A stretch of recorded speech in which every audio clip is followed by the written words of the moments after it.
ആറ്റുകാൽ പൊങ്കാലയ്ക്കൊരുങ്ങി തലസ്ഥാനം ക്ഷേത്രത്തിലും നഗരത്തിന്റെ പ്രധാന ഇടങ്ങളിലുമെല്ലാം പൊങ്കാലയിടാൻ എത്തിയവരുടെ തിരക്കാണ്. രാവിലെ മുതൽ തുടങ്ങിയ ക്ഷേത്രദർശനം മണിക്കൂറുകൾ കഴിഞ്ഞിട്ടും തുടരുന്നു. ഭക്തജന സാഗരമായി ആറ്റുകാൽ ക്ഷേത്ര പരിസരം മാറിയിരിക്കുന്നു. വിവരങ്ങളുമായി ശാലിനി ഒപ്പം ചേരുന്നു. ശാലിനി, ചൂട് എത്രമാത്രം എന്നറിയാം.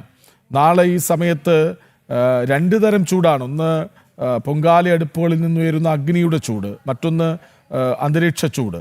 ഇതെല്ലാം ചേർന്നാലും പൊങ്കാല അർപ്പിക്കുക എന്നത് ഒരു ആവേശമാണ്, ഒരു സമർപ്പണത്തിൻ്റെ മറ്റൊരു മുഖമാണ് അവിടെ നമുക്ക് കാണാനാവുക. ഇപ്പോഴും വലിയ തിരക്കാണോ? രാവിലെ വലിയ തിരക്കായിരുന്നു.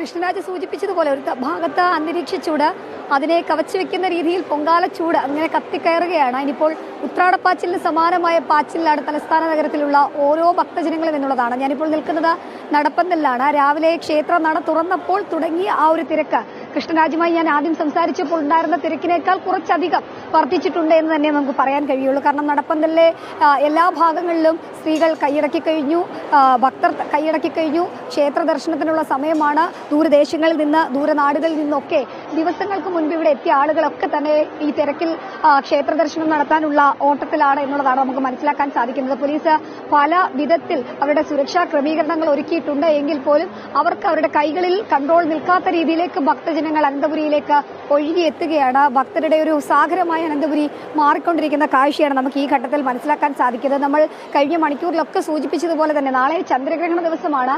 2:30 ക്ഷേത്രനട അടയ്ക്കും. പിന്നീട് 7:15 മാത്രമേ ക്ഷേത്രനട തുറന്നു കൊടുക്കുകയുള്ളൂ. അപ്പോൾ അതിനു മുൻപ് പൊങ്കാല അർപ്പിക്കുന്നതിന് മുൻപ് ക്ഷേത്ര ദർശനം നടത്തി നാളെ നേരത്തെ തന്നെ വീടുകളിലേക്ക് പൊങ്കാല പൂർത്തീകരിച്ച് മടങ്ങാനുള്ള ഒരു ആവേശം അത് ഈ ദൂരദേശങ്ങളിൽ നിന്ന് വന്നവർക്കൊക്കെയുണ്ട്. അതൊക്കെയാണ് ഈ തിരക്കിന്റെ പ്രധാനപ്പെട്ട കാരണമായി നമുക്ക് മനസ്സിലാകുന്നത് എന്നുള്ളതാണ്. ഓരോരുത്തരും പറയുന്നതും അത് തന്നെയാണ്. നാളെ ചന്ദ്രഗ്രഹണമാണല്ലോ, അതുകൊണ്ട് ഞങ്ങൾക്ക് പൊങ്കാല ഇടുമ്പോൾ ഇങ്ങോട്ടേക്ക് ഓടിയെത്താൻ കഴിയില്ല. അതുകൊണ്ട് അതിനു മുൻപ് തന്നെ ദേവിയെ കണ്ട് ദേവിയോട് ആഗ്രഹങ്ങൾ പറഞ്ഞ് ആഗ്രഹങ്ങൾ നടത്തി തന്നതിനുള്ള നന്ദി പറഞ്ഞ് മടങ്ങാനുള്ള തിരക്കിലാണ് ഓരോ ഭക്തജനങ്ങളും. അതേസമയം തന്നെ ഇവിടേക്ക് എത്തുന്നവർക്ക് അവരുടെ സുരക്ഷ, ഒപ്പം തന്നെ അവർക്ക് ആഹാരം, അവർക്ക് കുടിവെള്ളമൊക്കെ നൽകാനുള്ള ഒരു പാച്ചിലാണ് തിരുവനന്തപുരത്തെ ആതിഥേയത്വം നൽകുന്ന അനന്തപുരിക്കാരുടെ തിരക്കെന്നുള്ളത്. ഓരോ വീടുകളും ക്ഷേത്ര നഗരിയായി, ക്ഷേത്രമുറ്റമായി മാറുന്ന കാഴ്ചയാണ് നമുക്ക് അനന്തപുരിയിൽ കാണാൻ കഴിയുക. ഒരുപക്ഷെ ഓണം കഴിഞ്ഞാൽ ഏറ്റവും വലിയ ഉത്സവമായി അവർ ആഘോഷിക്കുന്നതും ആറ്റുകാൽ പൊങ്കാലയാണ്. ഒരുപക്ഷെ ലോകത്തിൽ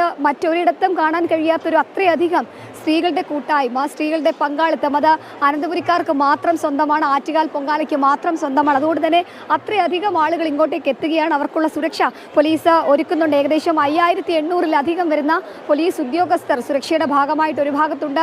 മറുഭാഗത്ത് പ്രത്യേകമായി CCTV തയ്യാറാക്കി CCTV ക്യാമറകളിലൂടെ നിരീക്ഷണം ശക്തമാക്കിയിട്ടുണ്ട്. പോലീസിന്റെ എയ്ഡ് പോസ്റ്റുകൾ ഓരോ പ്രധാനപ്പെട്ട കേന്ദ്രങ്ങളിലും ഒരുക്കിയിട്ടുണ്ട്. കൂടാതെ തന്നെ പോലീസിന്റെ കൺട്രോൾ റൂം ക്ഷേത്രത്തിന്റെ ഓഡിറ്റോറിയത്തിന് സമീപമായി ക്രമീകരിക്കുകയും ചെയ്തിട്ടുണ്ട്. അങ്ങനെ എല്ലാ രീതിയിലും ഒരുക്കങ്ങൾ പൂർത്തിയായി. അല്പസമയം മുമ്പ് മേയർ VV രാജേഷ് ജനം ടിവിയോട് പ്രതികരിച്ചിരുന്നു. അദ്ദേഹം പറഞ്ഞതുപോലെ തന്നെ എല്ലാ ഒരുക്കങ്ങളും പൂർത്തിയായി. അനന്തപുരിക്കാർ പൂർണ്ണമായും ഒരുങ്ങി തയ്യാറെടുപ്പുകൾ പൂർത്തിയാക്കിയിരിക്കുകയാണ് പൊങ്കാലയ്ക്കായി. എന്തായാലും നാളെ രാവിലെ 9:15 അടുപ്പുകെട്ട് ചടങ്ങുകൾ നടക്കുന്നത്. കാപ്പുകെട്ട് ദേവിയെ കുടിയിരുത്തി ഇപ്പോൾ ദിവസങ്ങൾ പിന്നിടുന്നു. കണ്ണകി ചരിതം പാടിക്കൊണ്ട് തോറ്റംപാട്ടുകാർ അവിടെയുണ്ട്. ആ തോറ്റംപാട്ടിൻ്റെ ഏറ്റവും പ്രധാനപ്പെട്ട ഭാഗമായ കണ്ണകി ചരിതത്തിൻ്റെ ഭാഗം പാടിക്കഴിയുന്നതോടുകൂടിയാണ് ആ പൊങ്കാലയുടെ പുണ്യമായ മുഹൂർത്തത്തിലേക്ക് കടക്കുന്നത്. നാളെ രാവിലെ 9:15 ശുദ്ധപുണ്യാഹ ചടങ്ങുകൾ നടക്കും. ആ ശുദ്ധപുണ്യാഹ ചടങ്ങുകൾ പൂർത്തീകരിക്കുന്നതോടുകൂടി ക്ഷേത്രത്തിൻ്റെ നടപ്പന്തലിൽ പ്രത്യേകമായി തയ്യാറാക്കിയിട്ടുള്ള ഭണ്ഡാരടുപ്പിലേക്ക് അഗ്നി പകരുന്നതോടുകൂടി ഒരു വർഷത്തെ കാത്തിരിപ്പ് അങ്ങനെ പൂർത്തിയാവുകയും ചെയ്യും. എന്തായാലും എല്ലാ ക്രമീകരണങ്ങളും, ഒരുക്കങ്ങളും, തയ്യാറെടുപ്പുകളും ഒക്കെ പൂർത്തിയായി. അനന്തപുരി അങ്ങനെ ഒരുങ്ങി കാത്തിരിക്കുകയാണ് ഈ ഒരു പൊങ്കാല ദിവസത്തിനായി. ഇന്നൊരു രാത്രി പുലരുന്നത് അനന്തപുരിയെ സംബന്ധിച്ചിടത്തോളം ഒരു പ്രധാനപ്പെട്ട ദിവസമാണ്, മണിക്കൂറുകളാണ്. അതുകൊണ്ട് തന്നെ ഉറങ്ങാത്തൊരു രാത്രിയായി അനന്തപുരി ഇന്ന് ഉണർന്ന് തന്നെ ഇരിക്കും. അതിന് മുന്നോടിയായിട്ടുള്ള ക്ഷേത്ര ദർശനമാണിപ്പോൾ ദൂരദേശങ്ങളിൽ നിന്നൊക്കെ വന്നവർ ഇവിടെ നടത്തിക്കൊണ്ടിരിക്കുന്നത്. കൃഷ്ണരാജ്.